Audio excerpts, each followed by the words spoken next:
Yes, Kim. Thank you.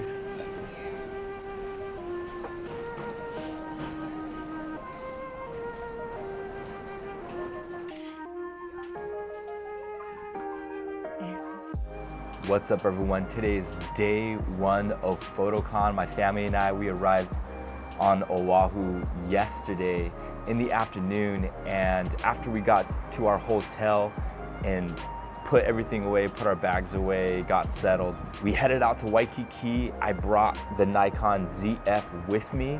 This is the first time that I've ever used this camera. And now I have experience with the Z8, the Z9, the Z6 is my workhorse camera for wedding photography. I've also used the Z50, the Z30, but very closely related to this, I used the ZFC for a while.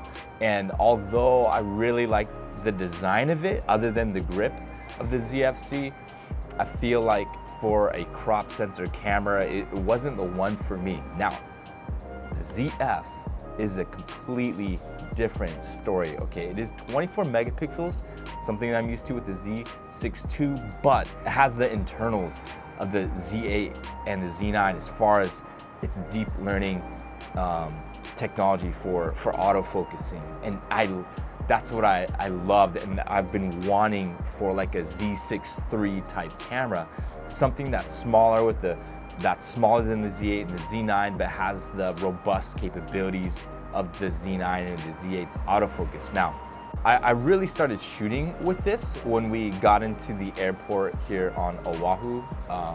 We were walking to the baggage claim, and I could see that it was cloudy, it was rainy. What I love about the Oahu airport, it's like open air, so you can like see the planes coming in. And so I immediately busted the camera out and I started taking pictures. The cool thing about the ZF is that it has this dedicated black and white mode. You can select camera, you can select video, and you can select black and white. And what's great about this is we know that when cameras shoot RAW, it records the entire image, right? The color, the exposure, everything. And when it's showing you here on the ZF that it's in black and white, technically, right, the raw photo isn't black and white. I've set my camera so that it's gonna record the RAW to my SD, and then it's gonna record a JPEG to the micro SD, so that when I go to upload my photos, I've got my RAWs, which are fully like colored, and then I've got my JPEGs, which are the black and whites. And if I wanted to use those right away, I can. The black and white profile on here is amazing. As far as the autofocusing goes, really awesome. It's been nailing it. There's one photo where we were walking, and you know, Waikiki is very busy, so you don't want to like stop and get in people's way. So as we're walking, there's a picture of a Yokohama sumo guy or whatever, and there's a bunch of like Christmas lights kind of stringed up in front of the statue. And so I went and snapped a picture real quick, and I was like, oh, I wish I kind of took a couple seconds to focus it up.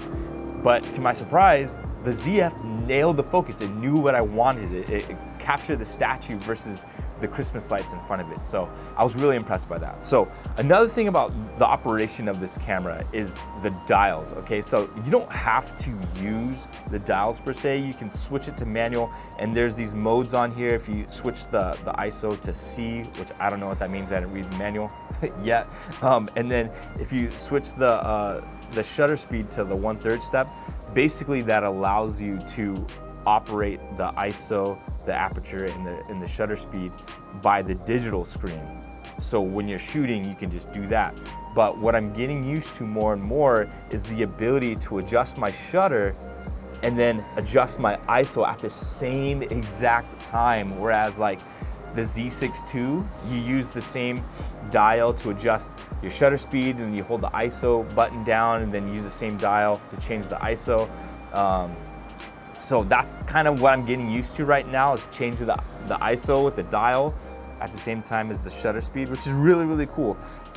One thing about the design of this camera, I'm very used to the Z6 II, is that when I'm changing the shutter speed, I end up actually trying to I'm hitting this dial, because the Z6 II's shutter dial is actually like right on top here, you don't have a setup where you have like this, which is the exposure compensation right here, and then the shutter dial. So that's one thing I'm getting used to when I'm not looking and I feel like I'm hitting the shutter. It's actually this dial, the shutter dial's down here. So other than that, I anticipated that the grip was gonna be hard, and I'm a one-handed shooter. So when I grip this thing with one hand, I either gotta be really tight, like just like something like this, which is not comfortable, or I like spread my fingers out. Now the bad thing about that is that my fingers start to hit this, which is set to I believe white balance shortcut. I could set it to something else, but when my fingers get spread out like that, this is more comfortable to hold,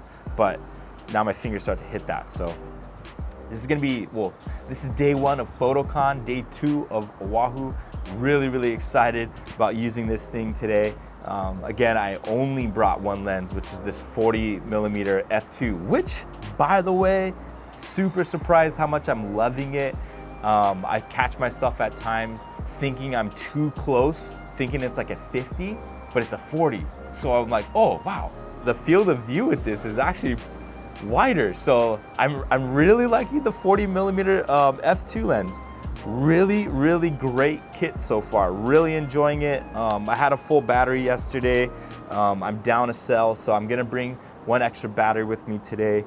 I've got a lot of different workshops, a couple photo walks to do today. Super excited to feature this camera today. So that was my first recap of using the Nikon ZF, and I cannot wait to do more with this camera. So catch you on the next one.